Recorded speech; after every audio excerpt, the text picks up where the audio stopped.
Um, so what about if you have got close people in your life, whether it's family or friends, and you and their reality have quite large contrasts?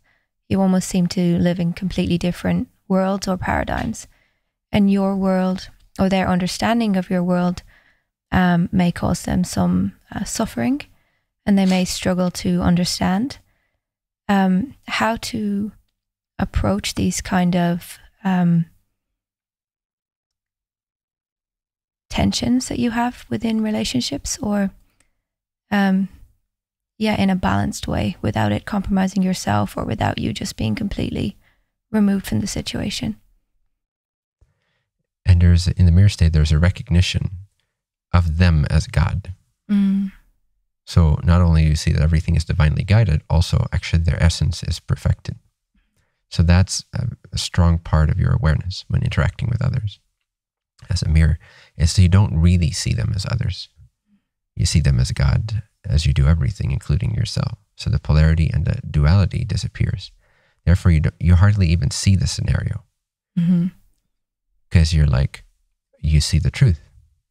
They are God. This is the creator interacting with itself.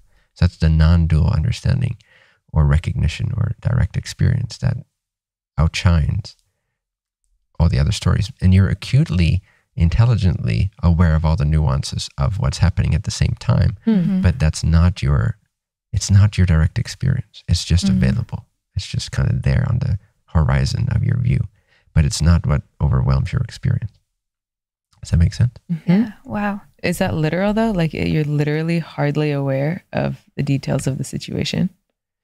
This is very difficult to describe, but yes and no. No, in the sense that you are aware of the details, but it's not your direct experience. It's like your awareness is locked on to what you are, or to the truth. Yeah. It's not obscured by the detail. And so the focus on the details doesn't need to be there in order to understand the details. It's almost automatically understood in most scenarios. Yet you remember it though. Like you can remember all of these things in vivid detail. If it's relevant, yeah.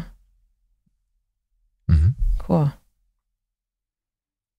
Yeah. So it's a simultaneity. It's like a whole new dimension of sort of that God consciousness is added to your original tiny little dimension of thought and perception. That is it's not debilitated. God doesn't take away your ability to know things. It just adds this whole dimension of itself that is just so evident. Yeah. That's where you navigate from. Everything is seen as if it's on the horizon. Everything that's detailed and stuff-oriented and polarity, it's like it's on the horizon, but it doesn't obscure this fundamental knowledge of I exist as that one I amness, and it's everything. And just with more and more practice, that becomes brighter and brighter, and it outshines the appearances. Doesn't mean you don't also know the appearances, but you don't really. It's not your experience. You know of it. It's like you know of it. It's like now you're looking at pictures of the previous reality while you're in the reality of the Grand Canyon. You're looking at a picture of your home front and your family or this or that.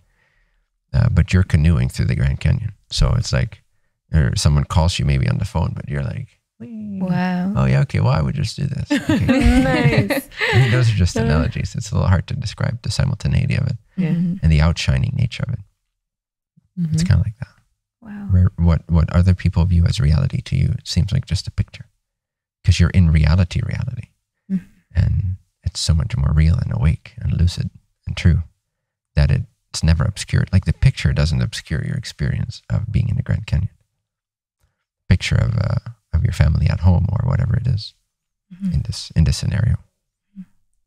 Could be a picture of you acquiring wealth when you just started your mentorship with some kind of a motivational speaker. It's like, oh yeah, I remember when I felt that was really real.